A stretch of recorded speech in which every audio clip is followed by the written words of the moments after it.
Vamos dar início à escola bíblica desta manhã, do dia 11 de julho de 2021. E eu quero convidar você para abrir a sua Bíblia comigo na carta aos Hebreus, capítulo 6. Hebreus, capítulo 6, versos 9 a 20. Lido o texto, mantenha a sua Bíblia aberta para acompanhar a exposição da passagem. Hebreus 6, a partir do verso 9. Está escrito o seguinte: quanto a vós outros, todavia, ó amados, estamos persuadidos das coisas que são melhores e pertencentes à salvação, ainda que falamos desta maneira, porque Deus não é injusto para ficar esquecido do vosso trabalho e do amor que evidenciastes para com o seu nome, pois servistes e ainda servis aos santos. Desejamos, porém, continue cada um de vós mostrando, até o fim, a mesma diligência, para a plena certeza da esperança, para que não vos torneis indolentes, mas imitadores daqueles que pela fé e pela longanimidade herdam as promessas. Pois quando Deus fez a promessa a Abraão, visto que não tinha ninguém superior por quem jurar, jurou por si mesmo, dizendo: certamente te abençoarei e te multiplicarei. E assim, depois de esperar com paciência, obteve Abraão a promessa. Pois os homens juram pelo que lhes é superior, e o juramento, servindo de garantia para eles, é o fim de toda contenda.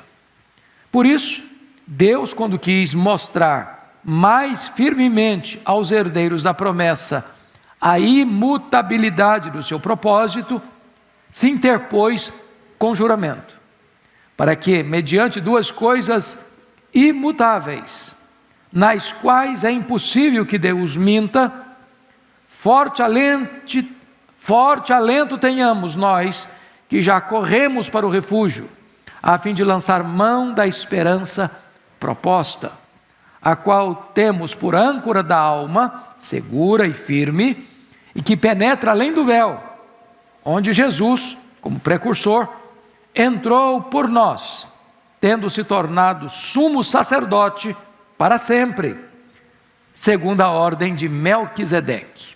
Amém.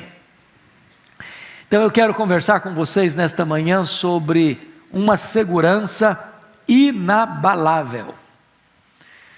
Bom, eu acho que todos vocês sabem que este texto é precedido pelo texto mais difícil desta carta, o texto talvez mais complicado de entendimento de todo o Novo Testamento, que é o capítulo 6, 4 a 8, a questão da apostasia.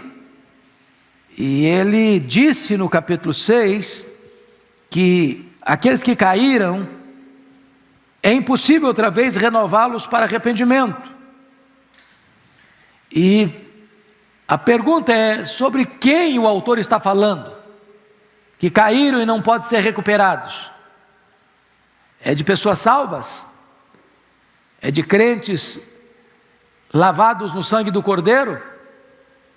É de gente que estava com o nome no livro da vida, selado com o Espírito Santo, justificados pela fé, convertidos a Cristo?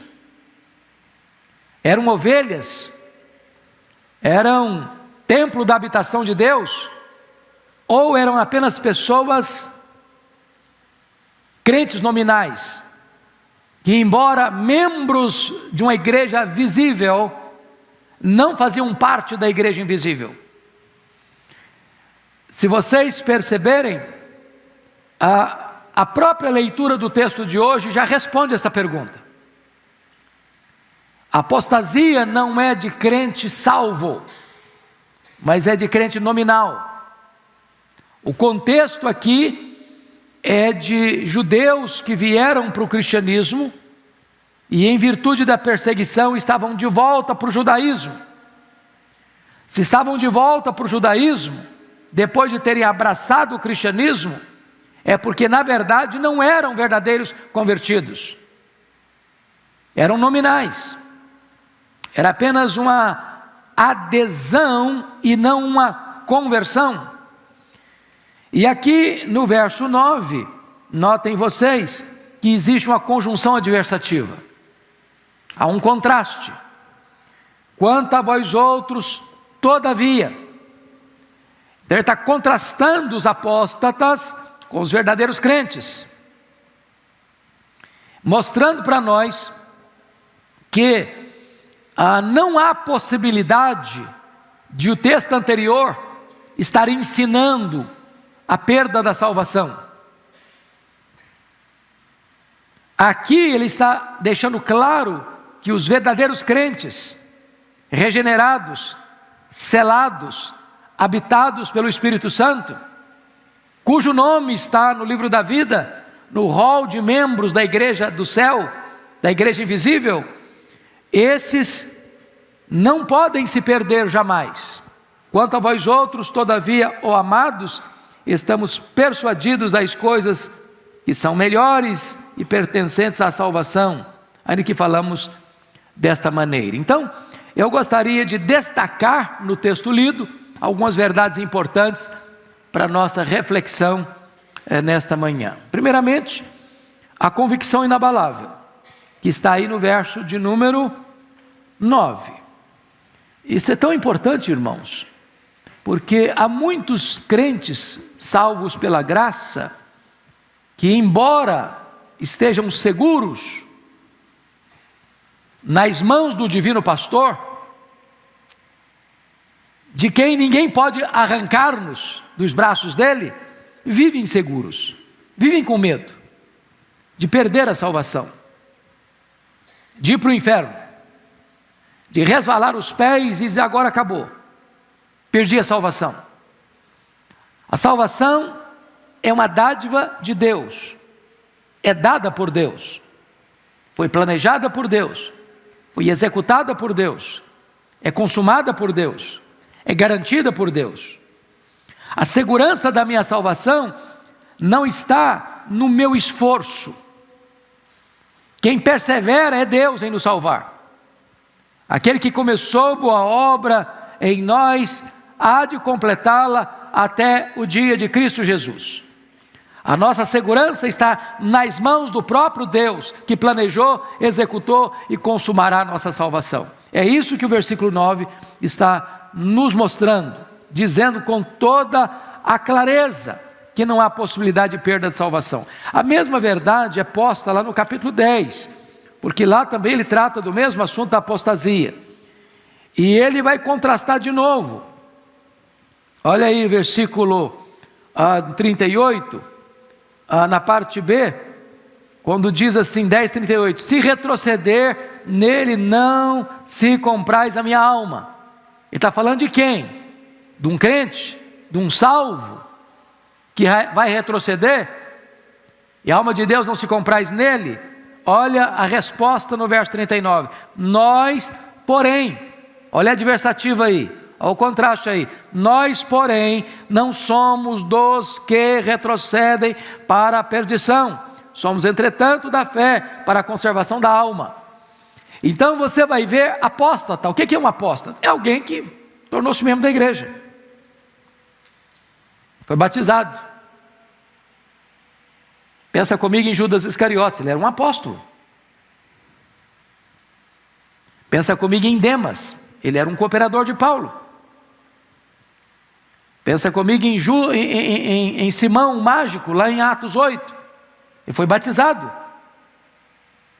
Então, o rol de membros da igreja militante, da igreja aqui da terra, não bate necessariamente com o rol de membros do livro da vida. Há pessoas que entram para a igreja, são batizadas, exercem cargo de liderança, pregam, como Judas Iscariotes, exercem uma posição de honra, mas nunca foram convertidas. Essas, num dado momento, vão retroceder. Quando você vê, deixa eu só confirmar isso novamente, se você puder abrir comigo, lá em Apocalipse capítulo 13, veja por gentileza. Apocalipse capítulo 13, versículo 8, está falando do anticristo. E adorá-la-ão, a besta, que surge do mar, o anticristo, e adorá-la-ão todos os que habitam sobre a terra. Preste atenção na expressão todos. Todos os que se habitam sobre a terra. Aqueles cujos nomes não foram escritos no livro da vida do Cordeiro. Ou seja, só existe um grupo, um segmento, que não vai adorar o anticristo quando ele surgir. Quem são esses? Aqueles cujos nomes estão escritos no livro da vida. Em outras palavras, aqueles que foram salvos, eles jamais perecerão. Aqueles que estão lavados do sangue do Cordeiro, jamais retrocederão. Aqueles que foram justificados pela fé, esses jamais apostatarão. Hebreus, como toda a Bíblia, não ensina de forma nenhuma a possibilidade de se perder a salvação. Ao contrário, é uma segurança e uma convicção inabalável. Vamos avante no capítulo 6, agora versículo 10, uma evidência eloquente. Olha aí, 6:10. Porque Deus não é injusto para ficar esquecido do vosso trabalho e do amor que evidenciastes para com o seu nome, pois servistes e ainda servis aos santos. Então, aqui ele está demonstrando o seguinte: qual é a evidência de que alguém está salvo? Como é que você pode identificar uma pessoa salva? E ele está dando uma evidência aqui. Qual é a evidência que ele oferece para nós? Primeiro, o trabalho. Depois o amor. Primeiro o amor, depois o trabalho. Ou seja, quando você ama, você é nascido de Deus. Quem não ama nunca conheceu a Deus. Quem não ama está nas trevas. Quando você ama, qual é a evidência desse amor? Não é palavra, não filhinhos, não ameis apenas de palavras, mas de fato e de verdade. Quando você ama, você trabalha, você serve. Isso é amor. Não é discurso, é ação. Por exemplo, a Igreja Presbiteriana de Pinheiros, nessa pandemia, tem pregado o Evangelho, tem falado do amor. Mas se eu falasse apenas de amor aqui, de forma teórica, lá na ponta as pessoas estão passando necessidade, poderiam não entender o meu discurso. Quando a igreja se propõe a levantar, e hoje já são mais de 60 mil cestas básicas, para distribuir para o Brasil e para o mundo, para outros lugares, isso é serviço, isso é ação. Quando a Bíblia diz, você pode ajudar o seu próximo, e você diz, vai em paz, Deus te abençoe, ou volta outro dia, tendo possibilidade de ajudá-lo agora, eu não posso dizer que eu amo, se eu não sirvo, se eu não estendo a mão, se eu não abro o coração, se eu não abro o bolso, se eu não abro a casa, porque o texto está dizendo que aqueles irmãos, eles fizeram um trabalho, porque amaram e evidenciaram esse amor para com Deus, através de quê? Do serviço aos santos. Como é que você prova que você ama a Deus? Quando você serve ao seu irmão. É quando você socorre o seu irmão. Porque como é que eu posso amar a Deus a quem eu não vejo, se eu não amo o meu irmão a quem eu vejo? Agora, preste bem atenção nisso. O mesmo Deus que não se lembra dos seus pecados, se lembra dos seus atos de bondade. Quando você dá um copo de água a alguém que está com sede em nome de Jesus, você não fica sem galardão, Deus se lembra disso. Mas do seu pecado, que ele perdoou, ele não se lembra mais, ele joga para trás das suas costas, ele lança na profundeza dos mares, ele apaga como a névoa, ele esquece do seu pecado, mas não se esquece quando você faz o bem, quando você serve ao seu irmão, quando você ajuda e socorre o seu irmão. Olha que coisa maravilhosa. É por isso que a Bíblia fala de galardões. Quando você serve, quando você socorre, quando você abençoa, quando você estende a mão, quando você abre o bolso, quando você abre o coração, quando você abre a casa para servir aos santos, isso fica registrado nos anais dos céus, e Deus se lembra disso. Não é que você vai servir aos santos para ser salvo, não, a salvação é pela graça, mas ao servir o próximo, você evidencia que foi salvo pela graça. Socorrer o próximo, servir ao próximo, não é a causa da salvação, mas é a evidência da salvação. Pois bem, dito isto, vamos olhar um outro ponto agora, muito importante. Uma diligência necessária. Versículo 11, olha aí comigo. Desejamos, porém, continue cada um de vós mostrando até o fim a mesma diligência para a plena certeza da esperança. O que ele está dizendo?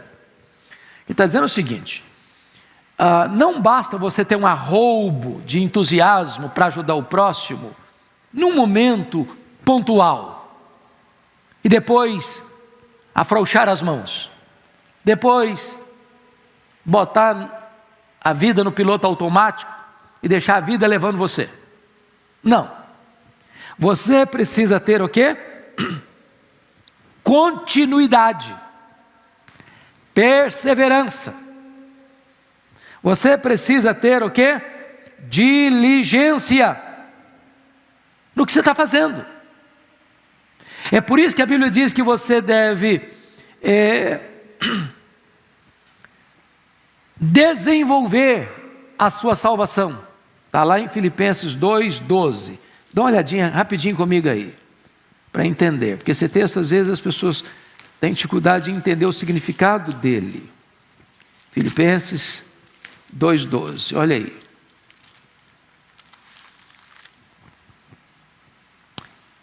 Assim, pois, amados meus, como sempre obedecestes, não só na minha presença, porém muito mais agora na minha ausência, desenvolvei a vossa salvação com temor e tremor. Tem gente que acha que Paulo está ensinando aqui que você vai construindo a sua salvação, que você vai montando a sua salvação, que você que vai construindo a sua salvação. Não é isso que ele está dizendo, não. Não é isso que ele está dizendo, não. Ele está dizendo que a salvação que você recebeu precisa ser cultivada. O que ele está dizendo é que, vamos ilustrar isso, é como se você tivesse recebido um terreno por herança. Você não comprou o terreno, você recebeu por herança. A salvação é uma dádiva de Deus. Agora você pode pegar esse terreno que você recebeu e cultivá-lo, plantar nele, colher dele, para que ele produza, para que ele frutifique, para que ele traga renda. Então o que o texto está querendo dizer é o seguinte: você recebeu a salvação é de graça, mas agora você pode pegar essa lavoura, esse terreno e cultivá-lo, desenvolvê-lo. Você pode, já que foi salvo pela graça, agora ser generoso, ser diligente nas boas obras, socorrer, servir. Essa é a ideia, essa é a ideia. Deixa eu pegar um outro texto para vocês entenderem o que está aqui. Olha em Gálatas 6:9, por favor. Gálatas 6:9. Aqui tem um texto interessantíssimo. 6:9. Está escrito assim: e não nos cansemos de fazer o bem, porque a seu tempo ceifaremos, se não desfalecermos. Fazer o bem às vezes cansa, sabia? Tem gente cansada na obra e cansada da obra. Porque nem sempre ao fazer o bem você recebe o retorno de quem recebeu o bem. Tem gente que você faz o bem para ele, ele vira as costas para você ainda. Você faz o bem para ele e ele não agradece o bem que você fez. E de repente você pode ficar frustrado e cansado. E Paulo exorta: não nos cansemos de fazer o bem. Não nos cansemos de fazer o bem. Por que não? Porque a seu tempo ceifaremos, se não desfalecermos. O que ele está querendo dizer com isso? Ele está querendo dizer com isso que ainda que você não receba o devido reconhecimento de quem recebeu o bem que você fez, de Deus você vai receber recompensa. No devido tempo você vai ceifar, você vai colher. Porque Deus não é injusto para ficar esquecido do serviço que você presta aos santos. Olha que coisa maravilhosa. Quer ver outro exemplo bíblico? Lá em Mateus 24:13, nós somos informados, porque ele está falando de diligência nesse versículo, né? De diligência. Então, lá em Mateus 24:13, a ordem do Senhor Jesus é esta: aquele, porém, que perseverar até o fim será salvo. Vamos entender de novo esse texto. Vamos entender de novo esse texto, porque será que Jesus está querendo dizer que você só pode ter certeza da sua salvação na horinha que você estiver partindo? Na horinha que você estiver morrendo? É isso que ele está dizendo? Não, não é isso. Não é isso. No momento em que você crê no Senhor Jesus, você já tem a certeza, a garantia. Quem crer em mim, João 6,47, tem a vida eterna. Quem disse isso? Jesus. Você acha que Jesus mentiria para você? Jamais. Então o que ele está dizendo? Se você crê, você tem o quê? A vida eterna. Quem é que tem a vida eterna? Quem crê. O verbo não está no futuro, terá. Está no presente indicativo. Quem crê, tem. Eu tenho essa Bíblia, eu não terei, eu tenho essa Bíblia. Está entendendo? Agora, qual é a evidência que eu tenho a vida eterna? Agora, já. É eu que persevero até o fim. Porque se eu não persevero até o fim, eu nunca tive. Eu nunca tive. Está claríssimo, irmãos, para vocês? Ok, então vamos prosseguir. Volta lá para Hebreus. Versículo 12 agora, 6:12. Vamos entender outra coisa importante aí. Hebreus 6:12. Veja comigo. Para que não vos torneis indolentes, mas imitadores daqueles que pela fé e pela longanimidade herdam as promessas. Veja bem que o autor aos Hebreus está tratando de diligência, e ele não quer que você seja indolente, corpo mole, entendeu? Relaxado, omisso, braço cruzado, que não põe em prática o que você conhece. Então, o que ele está dizendo aí? Você deve fazer o quê? Imitar. Imitar. Imitar quem? Imitar gente que anda com Deus. Você deve imitar aqueles que pela fé e pela longanimidade herdam as promessas. Em outras palavras, mirem bons exemplos. Siga gente que anda com Deus. Observe aqueles que caminham com Deus. Para você não ser indolente. Agora eu chamo a sua atenção para um ponto muito curioso no texto. Porque no verso 10, preste atenção nisso. Ele tratou do amor.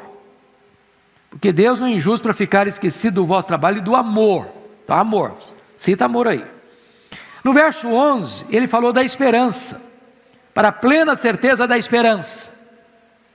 Mas no verso 12 ele falou da fé, para que não vos torneis indolentes, mas imitadores daqueles que pela fé. Então note que amor, fé e esperança. Isso diz alguma coisa para você? Amor, fé e esperança são as 3 virtudes cardeais, que está lá em 1 Coríntios 13:13.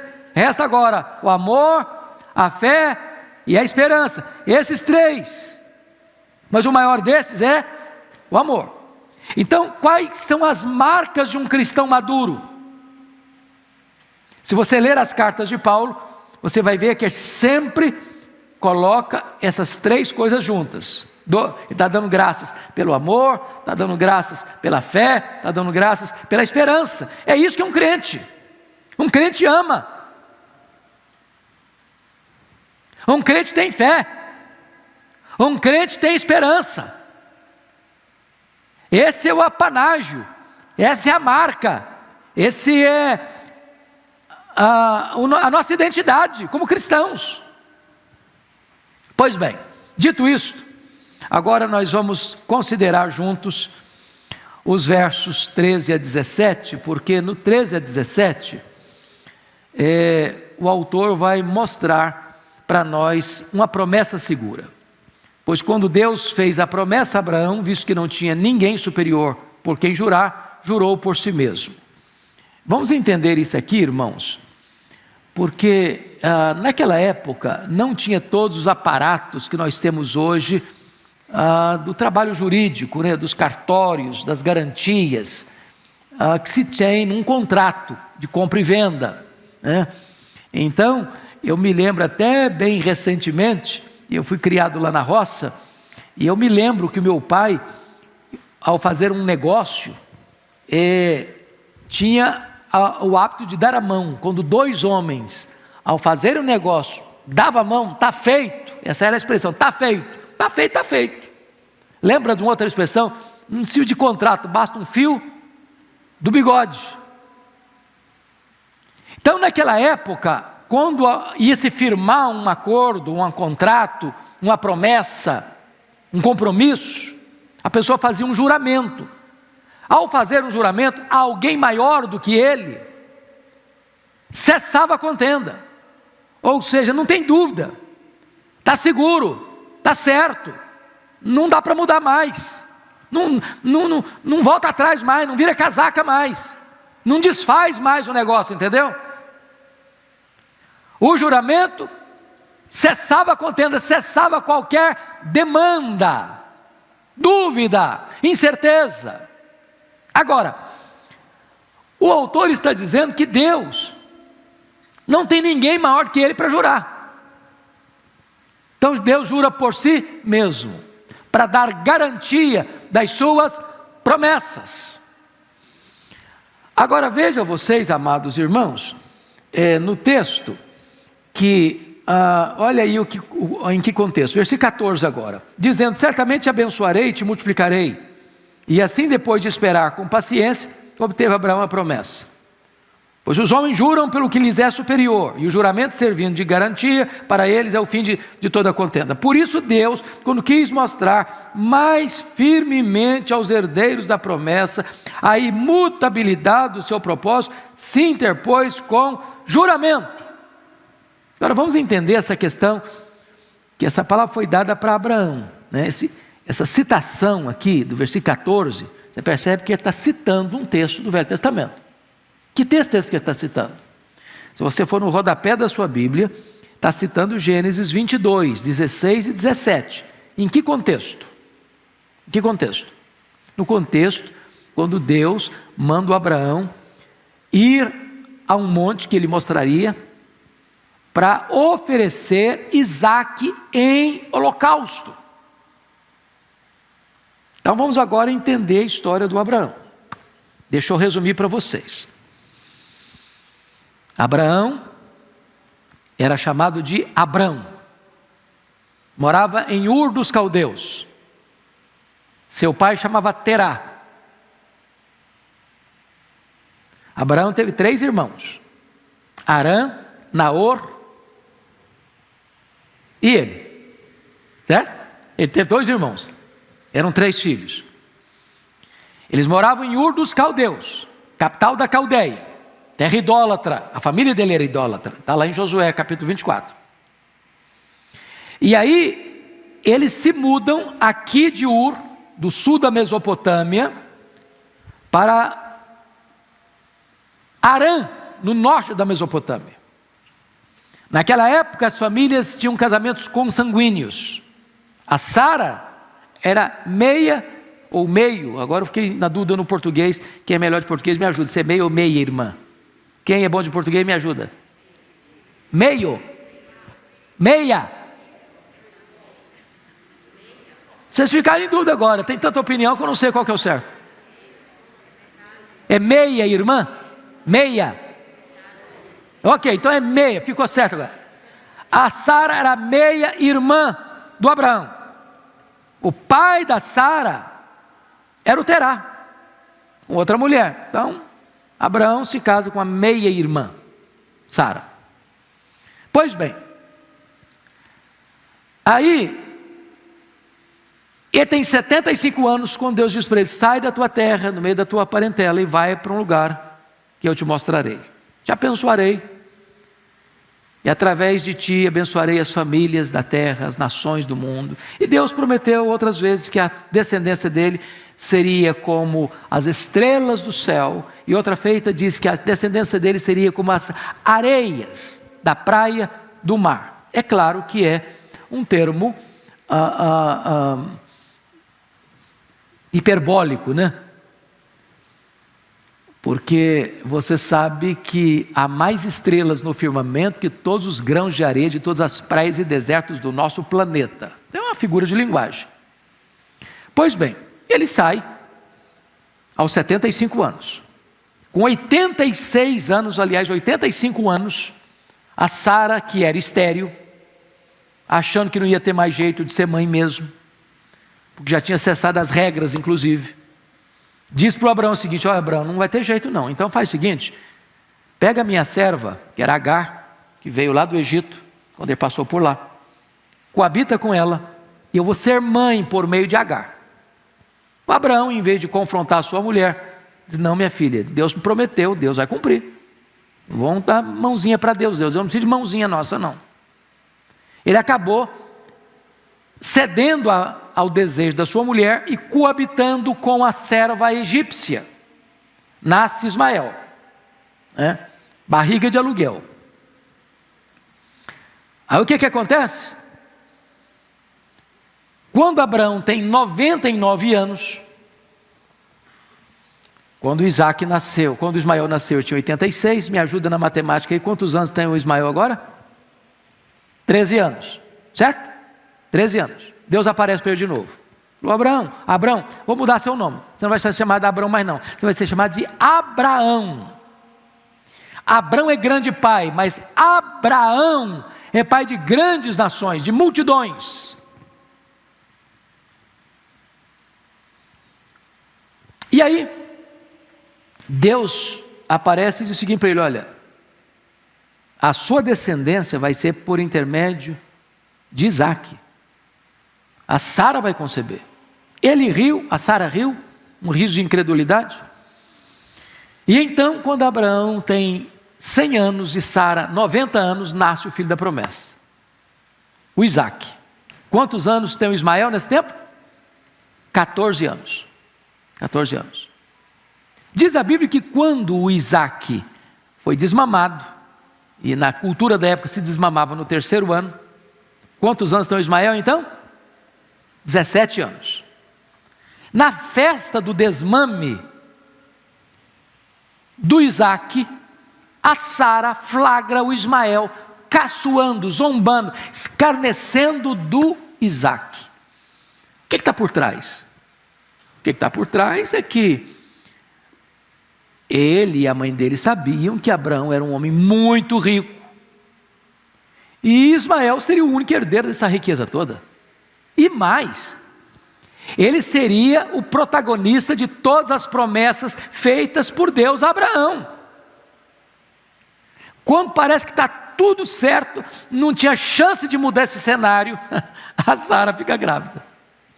Um balde d'água fria no Ismael, um balde d'água fria na Agar.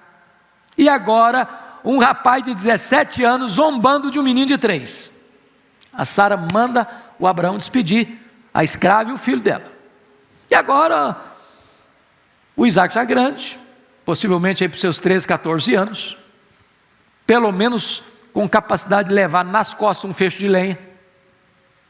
Deus chega para Abraão e diz: Abraão, eis-me aqui, Senhor, vai a um monte que eu te mostrarei, e oferece ali o teu filho Isaque, o teu único filho, a quem amas, em holocausto.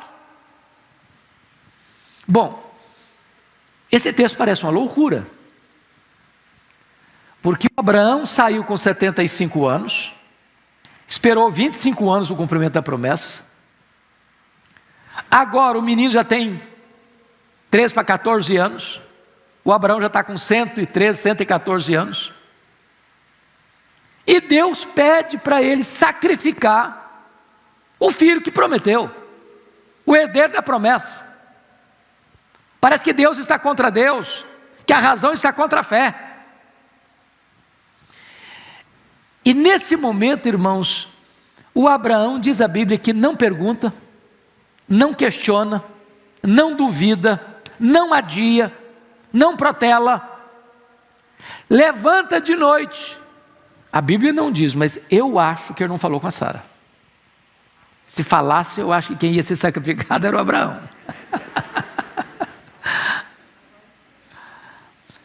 Levanta cedo, racha lenha, pega 2 servos, pega o cutelo, pega fogo, bota a lenha nos animais, parte para a viagem. Ninguém sabe de nada, só o coração dele. Eu fico imaginando o Isaac pulando de alegria, fazendo uma viagem com o pai. 3 dias, que legal.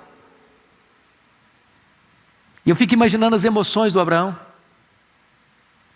E diz a Bíblia que no 3º dia, eles avistam um monte. Aliás, Abraão avistou um monte que Deus havia indicado.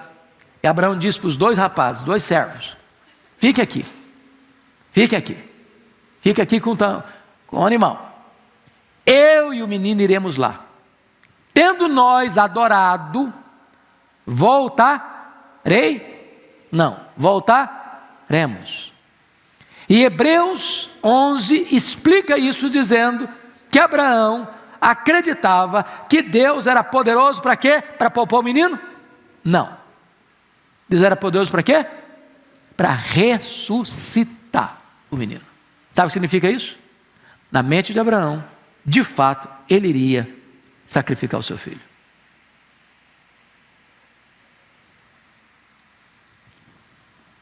Pense comigo nessa cena de novo. Abraão pega a lenha do animal, bota nas costas do Isaac, pega o fogo, pega a faca, o cutelo, começa a caminhar para o monte, só os 2, juntos. Quando lá pelas tantas, o Isaac pergunta para o pai assim: papai, aqui está o fogo, aqui está o cutelo, a lenha está nas costas dele mesmo, mas cadê o cordeiro para o sacrifício? Eu imagino um nó na garganta do Abraão, mas a fé acendendo em sua alma, dizendo: Deus proverá para si meu filho, o cordeiro. Eu não sei se vocês acham, mas o que vocês pensam comigo? Um homem de 114 anos e um menino de 16, 14, 15 anos. Quem deveria ter mais força? Talvez o menino, não? Porque Abraão não pegou o feixe de lenha nas costas. Quem pegou o feixe de lenha nas costas foi o menino, o rapaz. A Bíblia não relata isso. Mas sabe qual a visão que eu tenho desse texto? Que é o texto mais eloquente sobre a cruz, sacrifício de Cristo. É que nesse momento, Abraão deve ter contado para Isaac: meu filho, contou a história para ele. Porque não faz sentido você entender que Abraão pegou o rapaz, amarrou o rapaz Pensa comigo um menino que carrega um feixe de lenha, se vai deixar o pai dele amarrá-lo em cima de um monte de pedra, um fecho de lenha, ele ia sair correndo, ia denunciar o pai na próxima delegacia. Para entender a figura, eu penso que nesse momento, porque o pai e o filho, o pai entregou o seu filho por amor, e o filho voluntariamente foi para a cruz. O filho se entrega, e quando Abraão estende a mão, o anjo do Senhor bradou. O anjo do Senhor é uma teofania, não é um anjo, é o anjo. Bradou do céu: Abraão, não faças nenhum mal ao menino, agora eu sei que tu me temes. Ele olhou um cabrito, um cordeiro, sacrificou, e aí Deus refaz com ele a promessa. Jurou por si mesmo que o abençoaria, que o multiplicaria. Deus, não tendo ninguém superior a ele mesmo para jurar, jurou por si mesmo. O que a Bíblia destaca aqui, que você deve olhar para os heróis da fé, você deve olhar para quem caminhou na esperança, olha para Abraão. Você quer esperar? Olha para Abraão. Então eu queria que você fosse comigo para Romanos 4, porque lá Paulo interpreta melhor o que é essa esperança do Abraão. Vá lá comigo, por favor, para Romanos 4. Aqui tem uma expressão belíssima.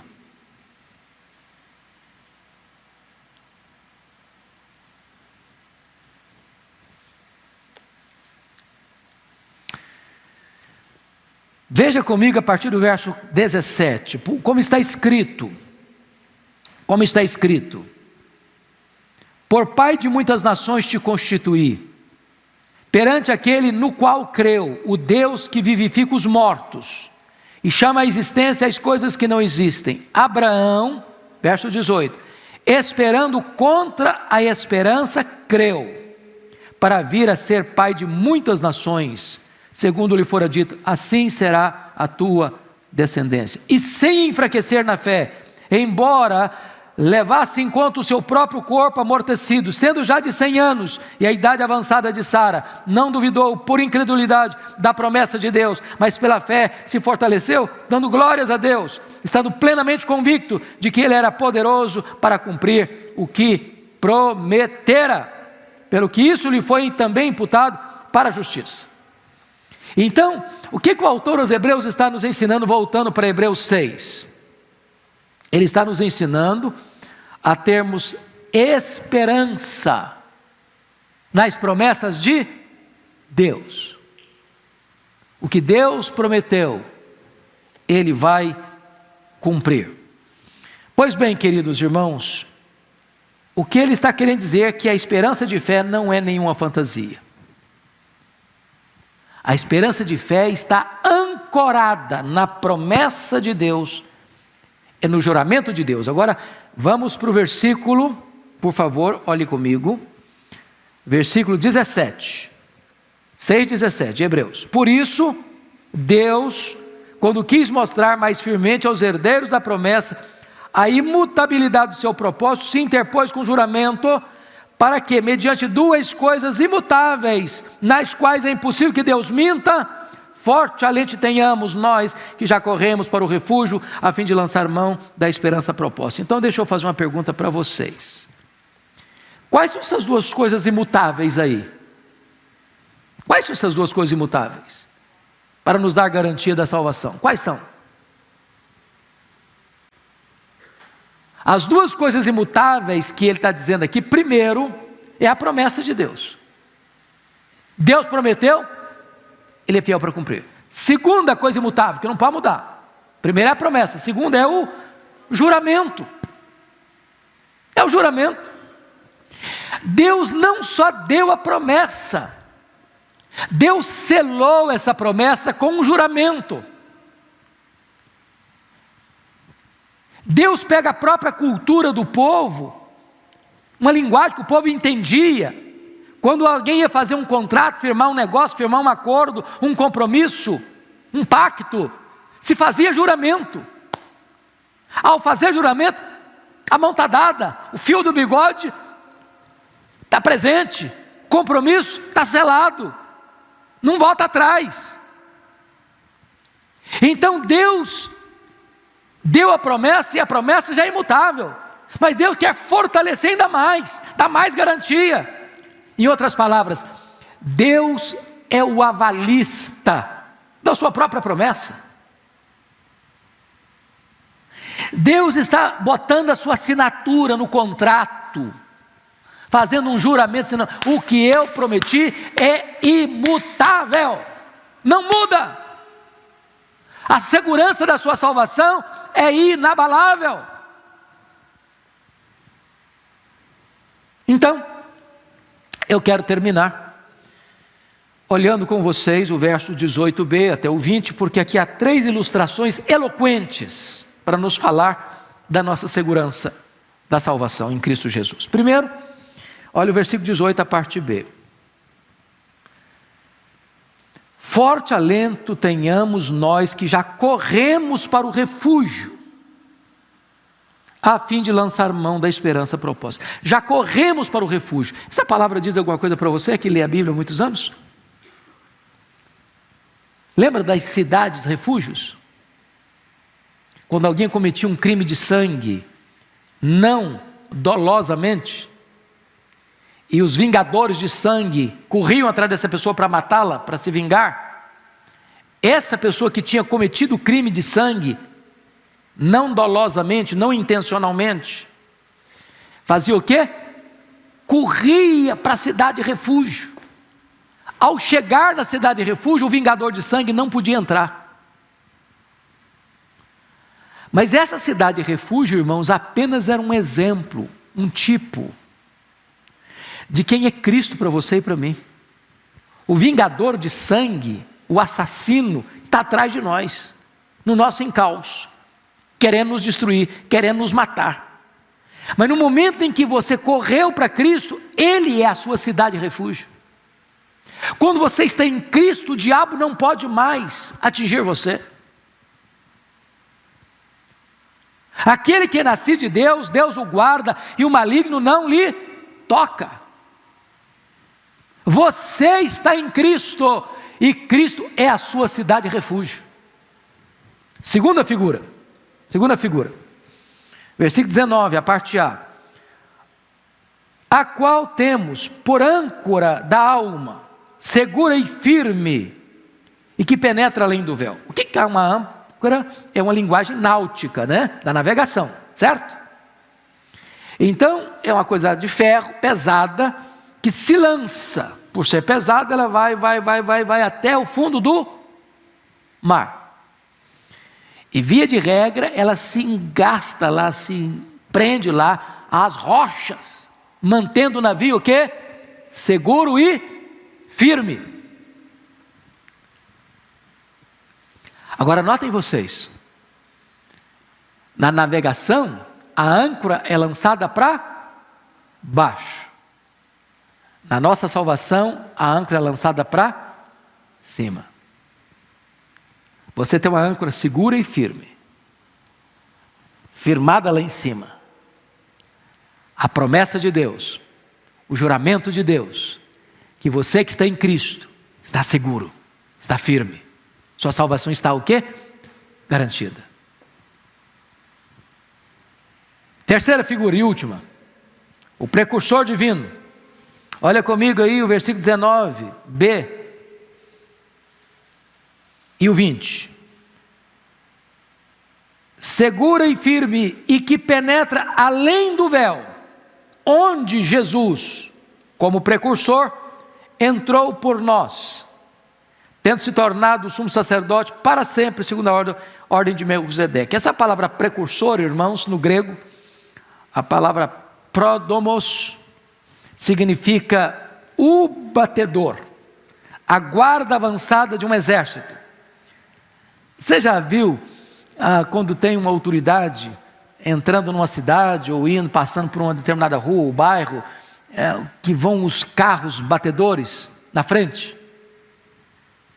Essa palavra aqui. Essa palavra aqui. Jesus é a nossa guarda de elite, é o batedor que vai na frente desse exército que o segue. Ele vai abrindo o caminho. Ele vai abrindo o caminho e vai penetrando além do véu. E nós somos os seus seguidores. Ele nos dá direção, Ele nos dá proteção, Ele nos dá garantia. E o texto está dizendo que Ele penetra além do véu, como o nosso sumo sacerdote para sempre, da ordem de quem? Melquisedeque. O sacerdócio levítico fechou, encerrou, cumpriu o seu ciclo, porque apontava para Cristo, o sacerdote para sempre, da ordem de Melquisedeque. Em outras palavras, sua salvação está segura, porque Jesus está lá em cima, como seu intercessor, como seu advogado, como seu sumo sacerdote. Oh, irmãos, que bênção é desfrutar desta segurança da salvação. Você e eu estamos nos braços daquele que governa o universo, que está sentado no trono, que intercede por nós, que voltará para nos buscar. A Ele toda a glória, honra e louvor. Amém. Deus abençoe a todos. Estamos encerrando a nossa escola dominical, 11 horas, você que está nos seguindo, estaremos iniciando aqui o culto público e você não pode perder. Deus abençoe, irmãos, até daqui a pouco.